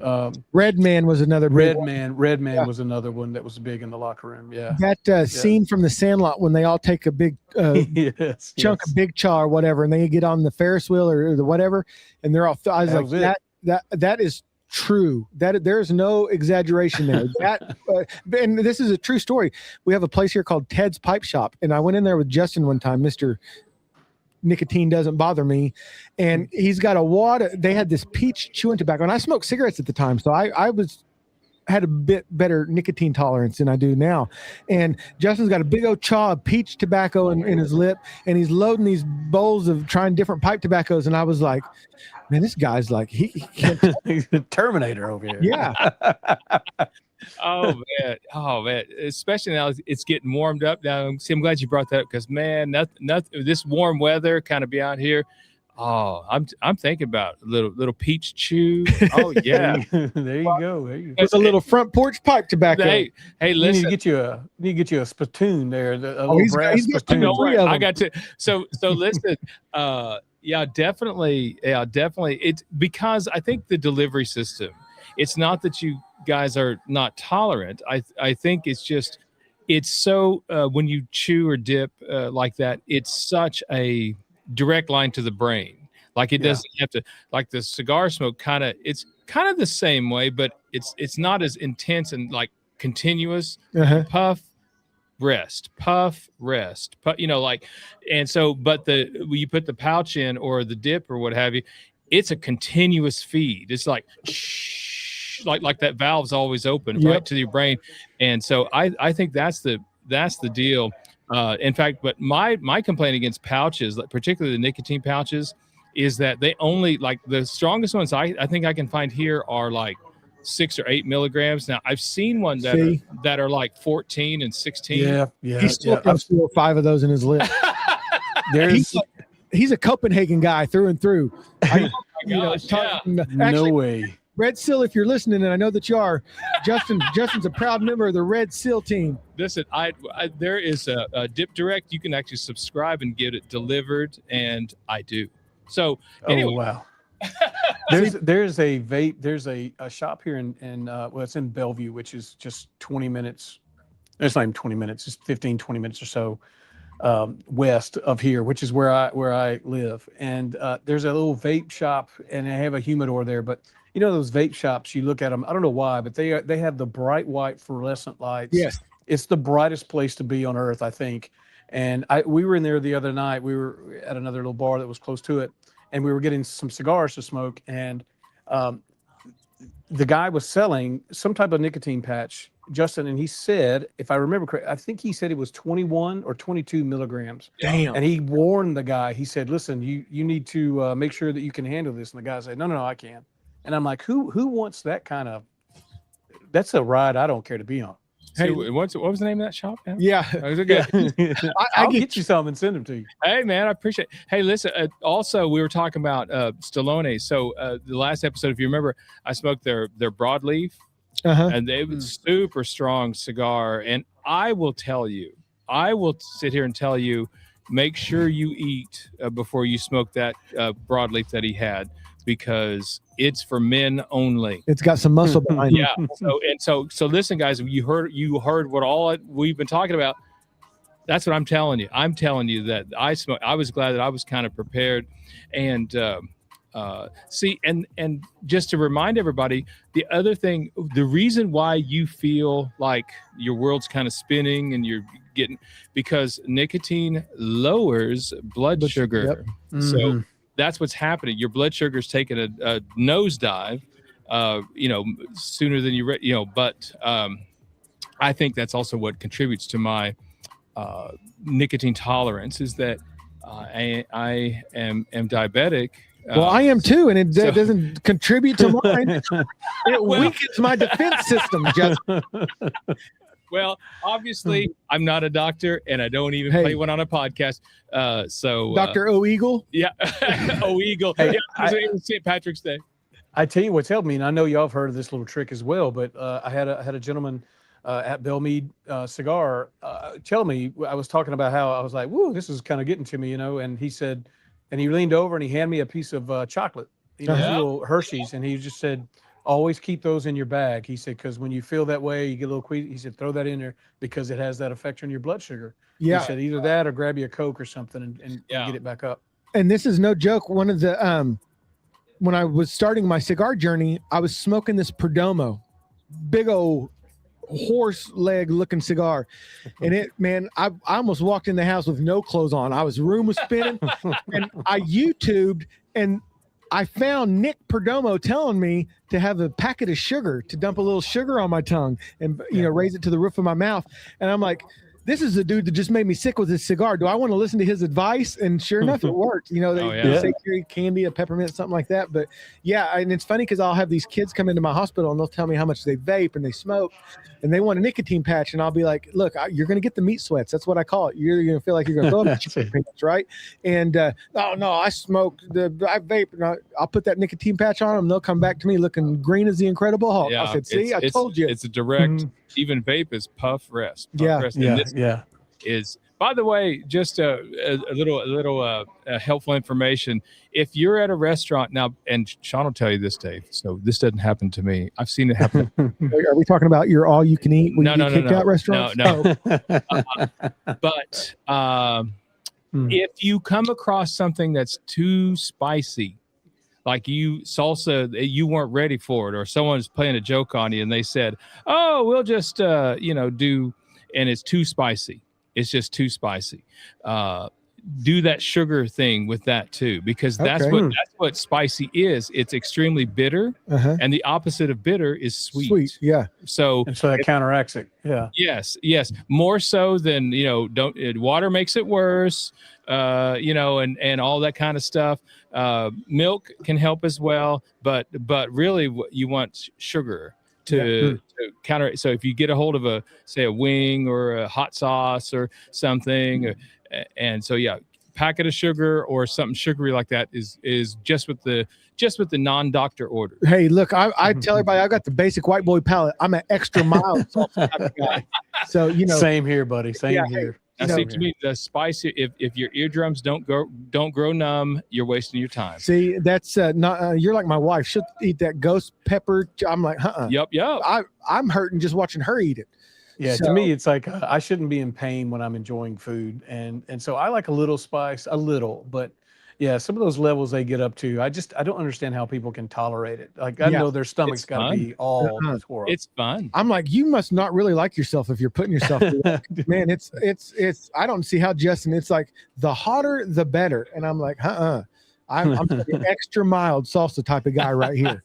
Oh yeah. Here comes little D. Here comes little D. We got cords and stuff out, Debbie. So make sure. I'm going to stand up for a second. Justin. Yeah. Okay. For a second. Yeah. Help her, and then I'll. So anyway, I don't want Dr. O Eagle having to work here. So Dave, now, now, what can people expect to hear on your podcast? If I ever start, well, the podcast that I do at work was more so an internal podcast at the time. Oh, okay, gotcha. But we are working on a external one, and that's going to be more in the architectural engineering world. So we're going to be working on our projects and what our company is, an engineering firm. We have we're multidisciplined. And so I won't give too much away in case there's anybody out there, but it's You never know. there's so much. I'll liken it to cigars. There's so much that what we do and our partnerships with communities and municipalities and things like that, the things that we do to improve the communities we live in and improve them from an economic standpoint, jobs, and just everyday life. I think we can tend to forget about that at times from what our people do. And so I like the idea of a podcast that explores the community side of what we do, like how that's impacted them. How has it changed your life? How has it helped your life? And so I think there's stories there to be told from that. If I ever started my own podcast as it relates to the cigar world, I think I would stay on the brand side of things. I think I like storytelling. I like exploring the stories behind these brands and what got them there, and probably some element of photography there, or, just how do we present a cigar? Like, why is it presented in such a way? You're certainly trying to speak to a certain audience. And so I definitely think there's something there to touch on from a podcast that I'm not hearing out there right now. There may be some that I'm not, because there's so many. Yes. So we're going to go ahead and copyright it now for you, David. It's going to be called Knucklehead Nation Cigars Behind the Smoke. There you go. Behind the smoke. Instead of behind the music. This is one I'm throwing away, but like bran flakes. So I was just thinking about, it's kind of cereal-esque, but it's also a little bit of cigars, a little bit of pipe. You're talking about the flake from that side of things. So that was one early on, but we'll come up with something a little more. Yeah, no, I think, you're 100% right. That's the beauty of this is,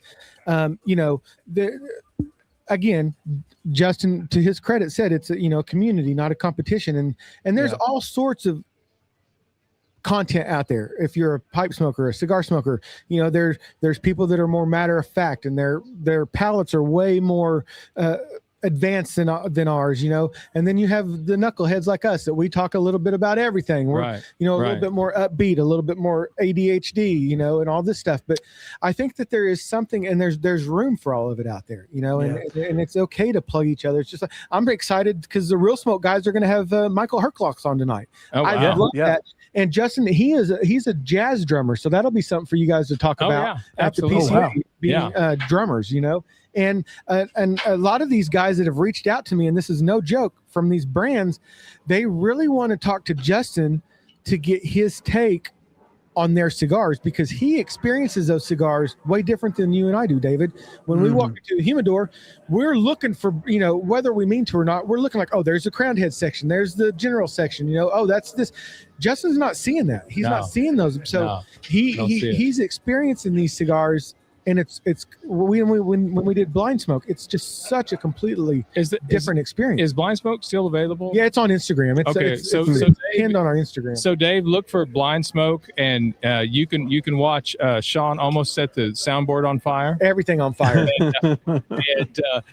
Just cutting a cigar is extremely difficult. So I think you would find that entertaining. And now for me, what you'll see on there is that I pretty much do what I do now. We're both wearing blindfolds.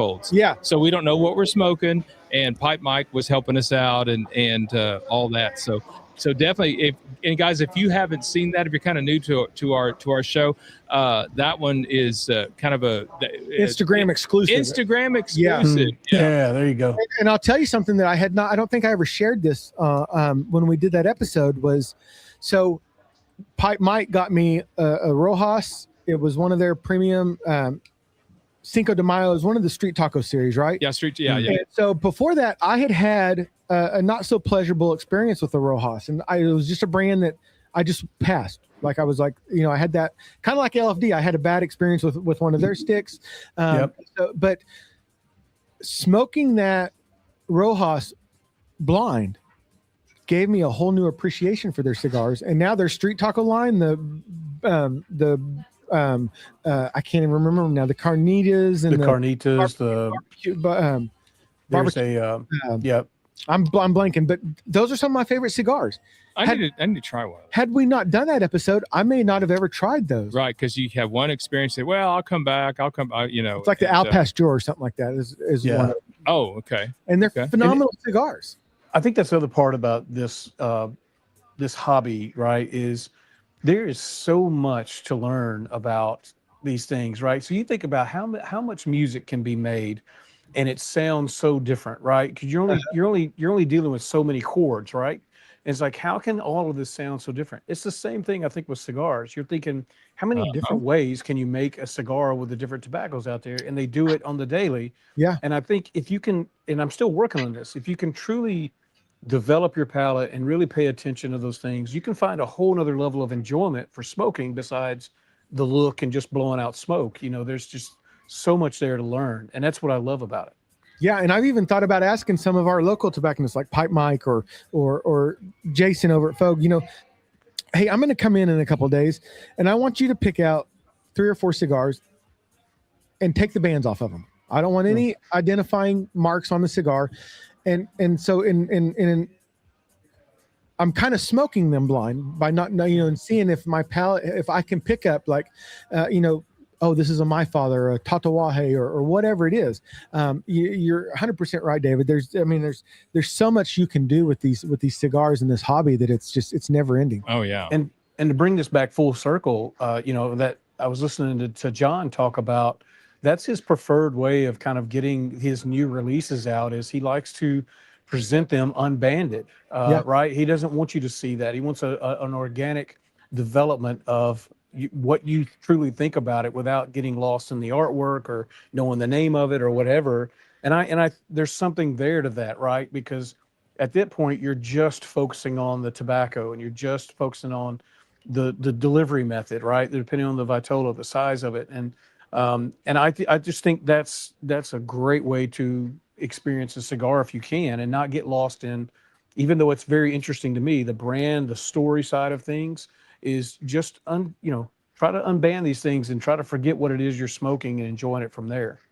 And it plays on your experience with the cigar, because if someone hands me a cigar and says, hey, this is the latest release from Crowned Heads, my brain is already telling me you're going to love this cigar because it's Crowned Heads. Yeah. You love everything. Or on the opposite hand, if it's from a brand that I maybe didn't have such a pleasurable experience with, or if it was like one that I knew, man, everything they make is a bold Maduro that's, like the Tony's broadleaf, or, I'm going to be a little bit more skeptical of smoking that. And it's kind of like, when Bob the Goat was asking us, do you read tasting notes and stuff like that on pipe tobaccos or cigars? Definitely I feel like this is one of those things you want to try for yourself, because you then have these expectations in your head. And if you don't get it, you might be disappointed. True. Yeah, that is true.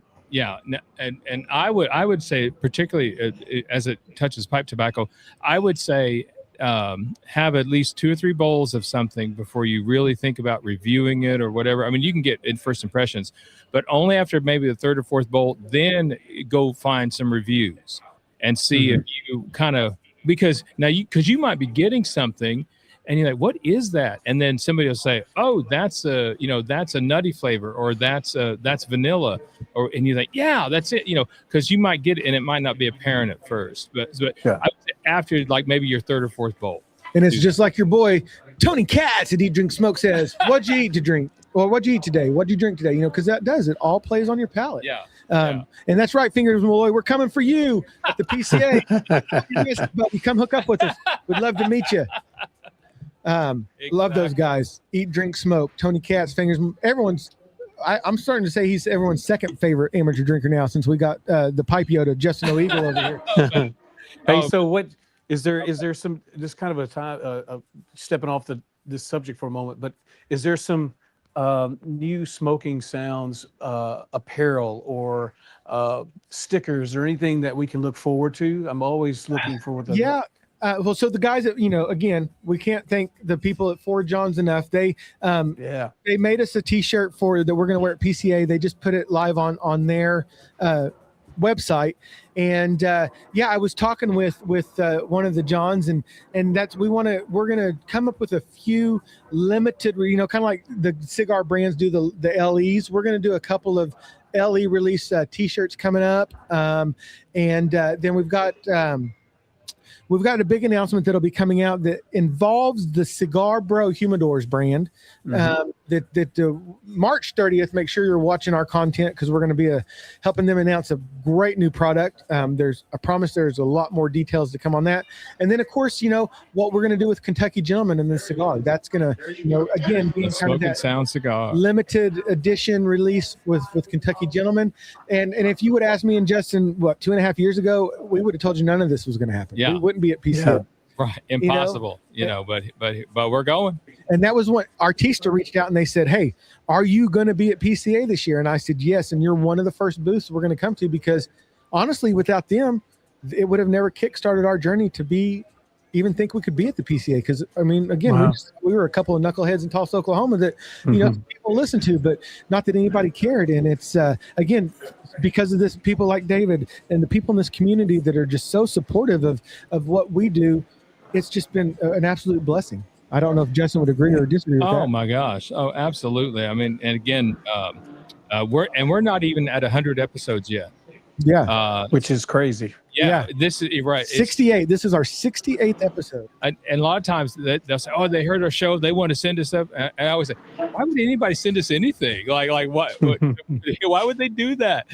Because but again, we've been able to carve out a certain niche that we can appreciate, and we generally like. I mean, a lot of what you hear, you can tell is that if Sean and I were just sitting here on the porch, no microphones, much of this would be the same. And we would even say, "Hey, why don't we put on a little music?" Yeah. Yeah. While I we're mean, these have been our conversations for over 30 years. Yeah. And it's, I've got a kind of a bone to pick with customs. I was going to send the guys over at Gilroy Designs. They do these art and stuff.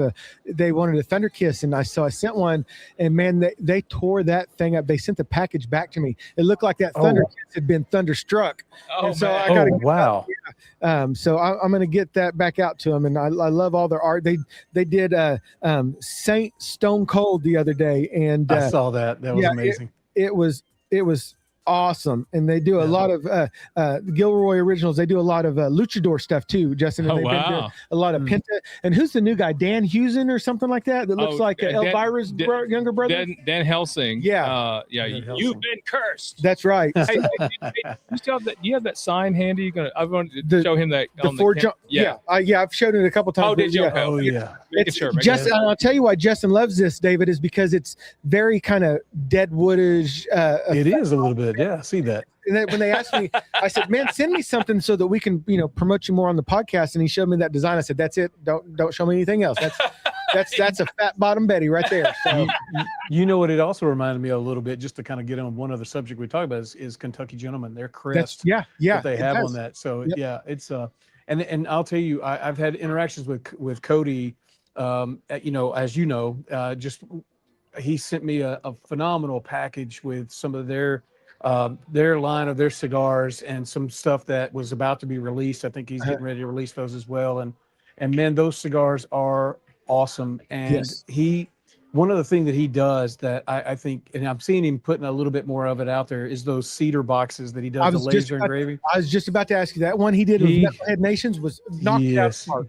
Beautiful. And I've got to get some photography out there on that to kind of showcase that box, because it is beautiful. It smells amazing.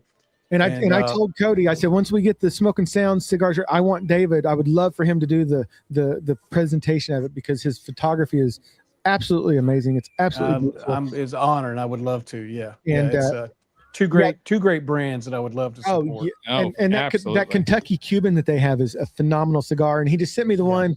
He sent me and Justin the one. It's a barber pole with a tiger on the band. I can't remember. I've got that one. I still have that. I hadn't smoked that one yet. Yes, it's kind of a torpedo tip, I believe, and it's handmade, it's hand rolled, and then they do one with Blanton's. Is that a bourbon? Yes. Yeah. And some guys from California reached out to me because I shared it on our Instagram stories, and they were like, "Well, dude, where can we get this?" And they jumped right on Kentucky Gentleman and ordered. And the Blanton's, I think it's important for you to understand too. It's not it's not an infused cigar, so it's not going to taste like Blanton's. I think Yeah. the whole thing there was the collaboration with Blanton's, Mhm. and it's built to pair really well with Blanton's. Okay, So excellent. I have a version. I don't have this latest one he put out, but I have a version that he sent me that I'm anxiously awaiting to do that pairing to see how it blends. See, so he sent us one, and I gave it to our my cousin Matt's Poor Decisions, and he absolutely loved it. And I don't think it was the latest release of the Blantons, but see, David, with all this knowledge you have with bourbon, Jason the Dram Amateur is going to be reaching out to you. Yeah. You know, that's a real podcast. He's a real podcast. Yeah. host, Jason. I enjoy his podcast. I do enjoy his podcast. We just try to pretend like we're as cool as the Yeah. Dram Amateur and the Lounge Life and Real Smoking. I mean, we love all those guys, Raul and Kind of Smoke. I love all the guys, and I saw Ralphie. If you follow Smoky Justice, he's starting to get his I lounge saw that. down there, and that's pretty awesome, man. Yeah, I'm excited for him, and I think that's for me again. Going back to this community is all these podcasts. Like I love what each one of them are about. And here's the other thing that I love. When you're thinking about Raul and what he's doing and the support that men's health, men's mental health, I love that's a huge thing right now. It's just it goes beyond just smoking a cigar. Again, it gets back to just humans, right? That's just being together in that connectivity. And so when you get people like a Raul and Mason's another one, Good Smokes. He does a lot of the men's Good mental stuff. health, and that has to do with his, he is a therapist, and it's not something that he's shy about, and I love that. Yeah. So we need more of that. And so I celebrate all of them. And I always look forward to seeing them on there and them going live and, just checking in from wherever they're at over the world, especially Raul. And so it's phenomenal. Even if he's in O'Reilly's parking lot. Yeah. You see, Justin, you were onto something early on with that third spacing, man. Yeah. And that's, so if you hear some earlier episodes, we talked about that. So anyway. All right. Well, what did we forget, Justin? Hey, listen, we're almost at 2 hours. See, we didn't know how we were. Oh, wow. David is just such a wonderful guest. It's like I felt like we just hit record, and now all of a sudden here we are. See, Dave, we do this every time. We were just talking about that. Like, we came on here, believe it or not, Dave, what are we going to talk about? And Sean was like, well, maybe we can get an hour out of this. And so, okay. So the only thing I have to say, again, thank you for being on with us and keep in touch with us. But I do want to throw something out to our listeners. Okay. So we have had our chemist come on and talk about DHMO.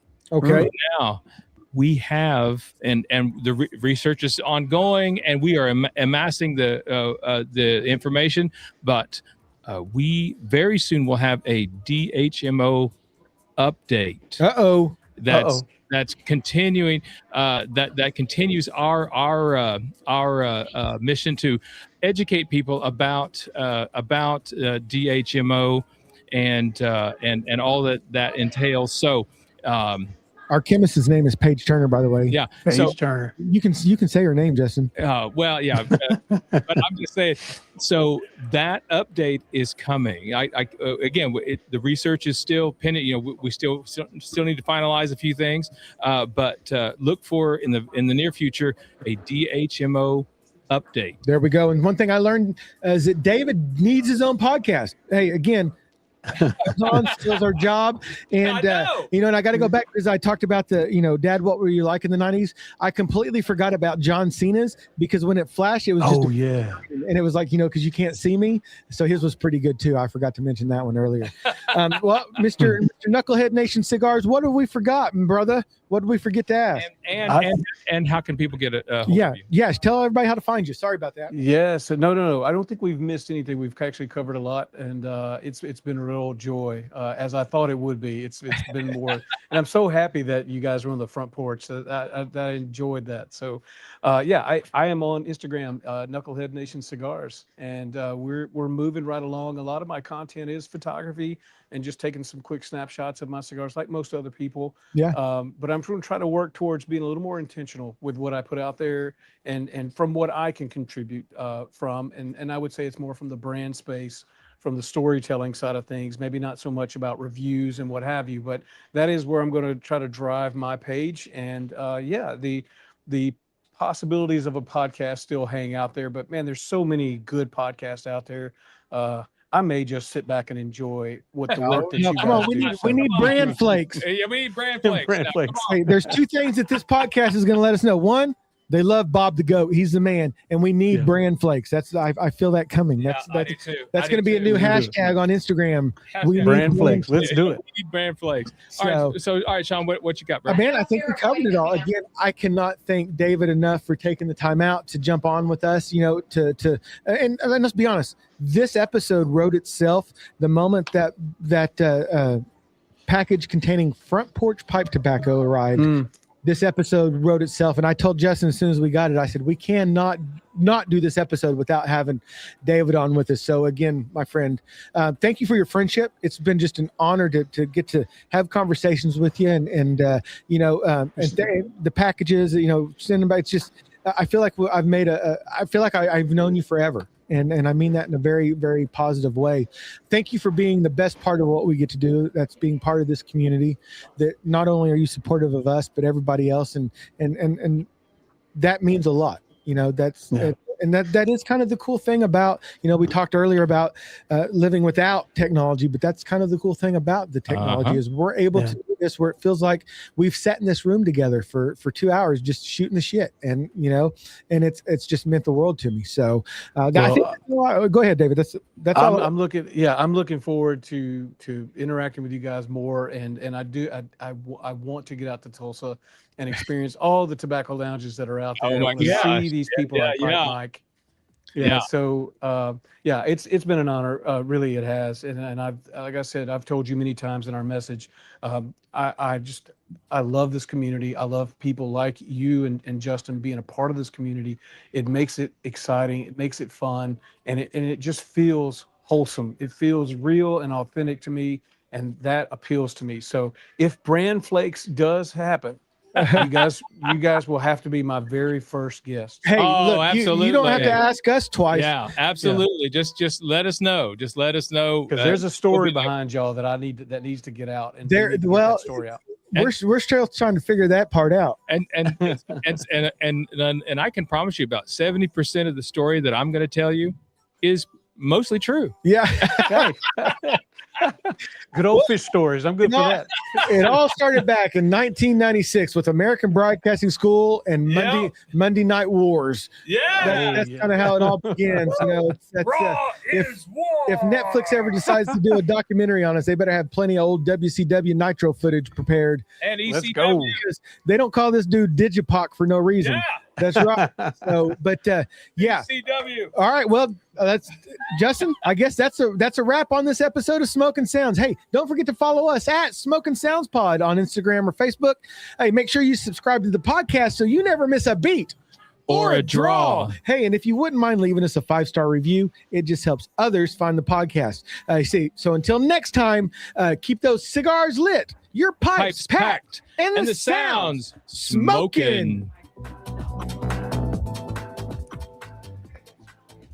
Man, Dave, thank you so much. That was so much fun. Oh, man, brother. that was a Dude. blast. Yeah. Thank y'all for having me. I hope I gave you something there. I felt when we get into like talking about all the specifics of cigars.